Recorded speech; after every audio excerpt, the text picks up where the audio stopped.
Saya akan memanggilkan salah satu sahabat kita, Kak Paman Geri. Aku mau bilang Kak Geri, Paman Geri, maafkan. Selamat siang, Kak Alia. Halo Paman, sehat? Sehat, Alhamdulillah. Bunda Nana, terima Alhamdulillah. kasih. Selamat siang. Terima kasih sudah hadir Paman Geri, sudah bersedia. Ya. Jadi Paman Geri, kali ini dari dua buku ini mana nih? Kita mau didongengin yang mana nih Paman?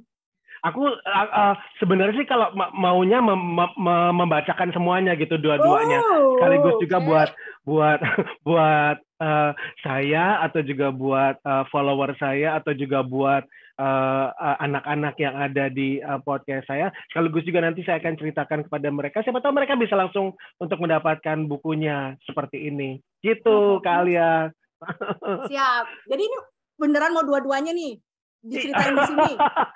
Saya katanya gilirannya Sigi dan Kugi diceritainnya gitu. Karena tadi Mbak Ilmi nulis Sigi dan Kugi kalau nggak salah, betul ya? Betul, Kak Ilmi. Ya, Kak Ilmi juga saya ucapkan selamat karena saya tahu Bunda Nana, Kak Ilmi membuat cerita anak-anak itu bukan hal yang mudah. Orang selama ini menganggap membuat cerita anak-anak gampang, plot sederhana, twist nggak usah banyak, urutan alur yang sederhana aja. Tapi sebenarnya kita membawa satu bendera yang lebih berat, yaitu bendera edukasi dan karakter. Nah, itu yang membuat beda dalam dunia sastra anak. Mudah-mudahan nanti Bunda Nana sama Mbak Ilmi juga bisa meneruskan membuat karya-karya yang pasti lebih hebat. Gitu. Monggo Kak Paman Geri, nggak sabar diceritain tentang Sigi dan Kugi. Aduh. Baik, kalau gitu pada saat hari ini misalnya Paman Geri, saya nyebut diri saya sendiri Paman Geri, pada anak-anak kecil biasanya menyebut saya Paman Geri, akan bercerita kali ini adalah tentang Sigi dan Kugi. Ya, siapa mereka? Sigi dan Kugi adalah dua hewan endemik yang ada di tanah air kita. Masing-masing adalah seekor sigung dan seekor kukang. Suatu hari adik-adik, Sigi sigung ini sedang ada di dalam sarangnya. Oh, tiba-tiba dia silau. Ada sesuatu yang mengganggu pada saat aku sedang tidur dan beristirahat. Oh, ada sinar yang mengganggu tempat sarangku berada di sini katanya. Apa ini? Oh, ternyata di sana ada dahan-dahan yang terkuak. Dahan-dahan ini terkuak karena pada saat itu kukang, yaitu Kugi, sedang juga lewat di antara ranting-ranting pohon. Sehingga Sigi yang bulunya ada garis putih dan kemudian berwarna hitam ini semakin melungker. Itu seperti kue donat ada di dalam tempatnya dia bersarang. Tapi lama-lama Sigi merasa terganggu, maka dia siap-siap katanya. Siap-siap untuk apa? Sigi siap-siap untuk menyemburkan gas busuk dari belakangnya seperti gini. Nanti adik-adik bisa lihat juga ada di gambarnya apa yang akan terjadi kalau seekor sigung sedang terganggu atau marah. Dia akan bisa mengeluarkan ada udara bau busuk yang akan keluar. Tapi ternyata kalau dari dalam buku ini Kugi kukang itu sebenarnya tidak mau mengganggu Sigi yang sedang tidur.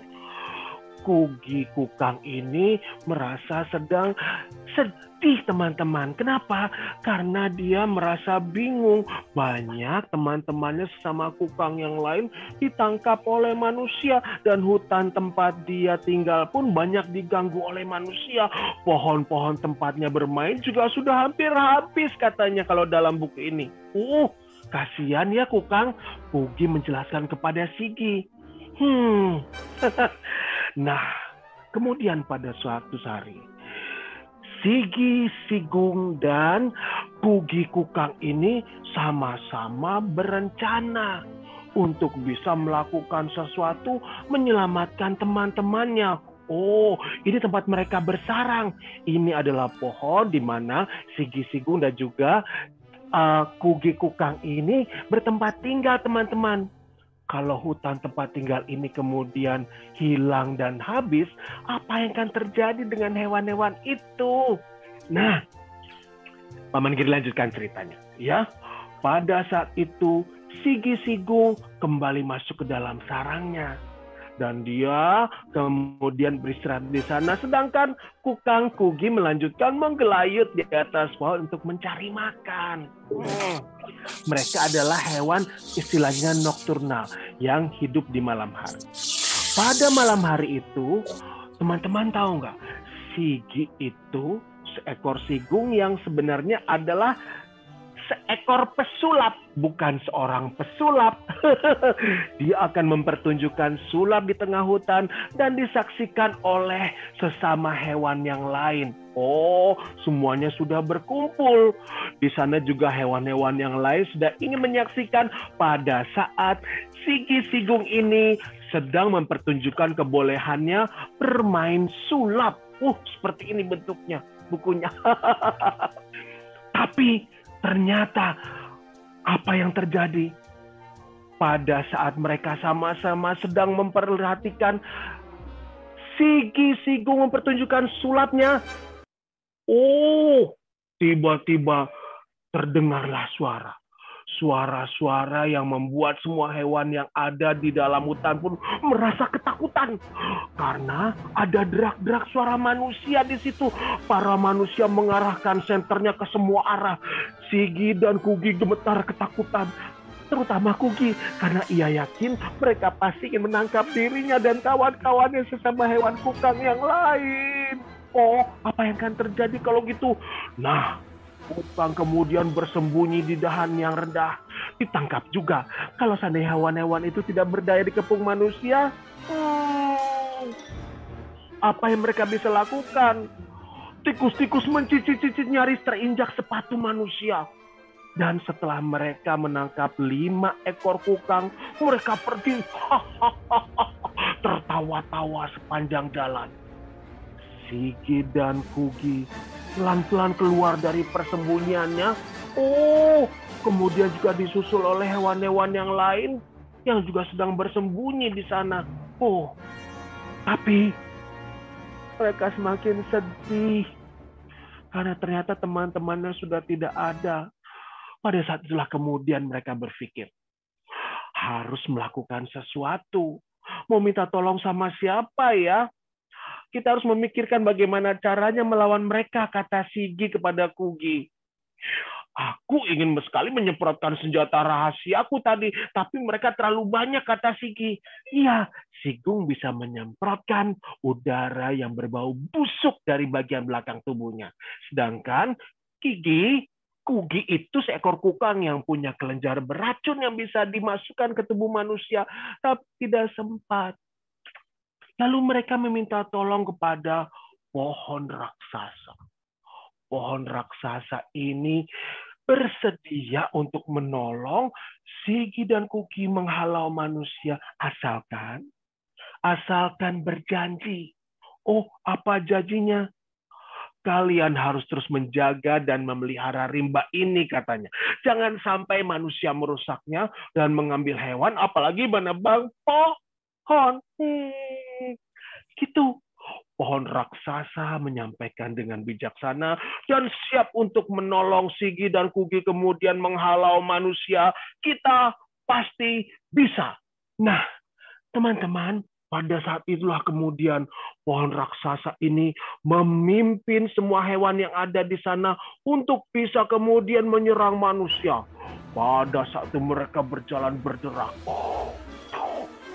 Pohon raksasanya besar. Wah, dia bisa bergerak.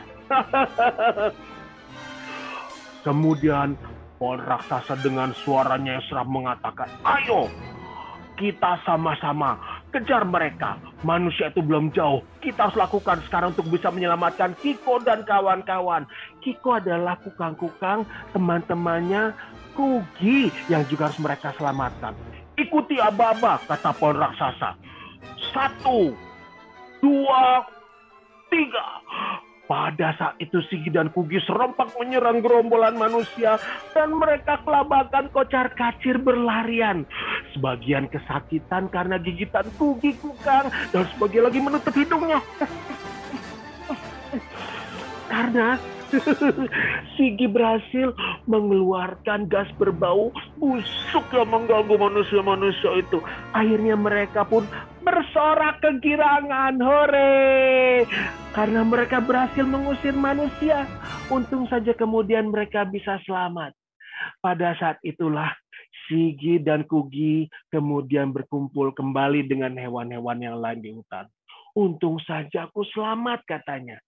Aku tidak sanggup tinggal dengan manusia, kata Kiko, karena harus berperilaku sok lucu. Sok lucu itu apa? Harus berpura-pura bahwa dia lucu dan dia menjadi hewan yang menarik, padahal sebenarnya dia tidak suka untuk tinggal bersama manusia. Mereka semua kembali ke dalam rimba bersama pohon raksasa. Terharu dan juga bangga. Misi penyelamatan berhasil terlaksana karena kekompakan mereka. Di malam yang semakin dingin itu, pesta kemenangan para penghuni rimba pun digelar. Itulah cerita tentang Sigi dan Kugi. Sigi seekor sigung, Kugi adalah seekor kukang yang sama-sama tinggal di dalam hutan Kinan. Di sana ada pohon raksasa dan teman-teman hewan yang lain. Kita jaga kelestarian hewan-hewannya supaya tetap lestari dan hewan endemik ini tetap terjaga. Sampai ketemu lagi, teman-teman. Sampai ketemu lagi. Kak, Paman Geri, saya ini kebiasaan mulut. Kak, Paman. Apa? Kalau Paman cerita itu, aku ikut gini nih. gitu. Hawanya itu, hawa tadi pengen lari jadi ikut gitu. Masa kepengen lari? Mbak Ilmi kepengen lari nggak? Ngejar Sigi sama Kuginya. Tapi ceritanya seru. Iya, keren sekali. Paman Geri, terima kasih sudah membacakan salah satu buku rebung ini.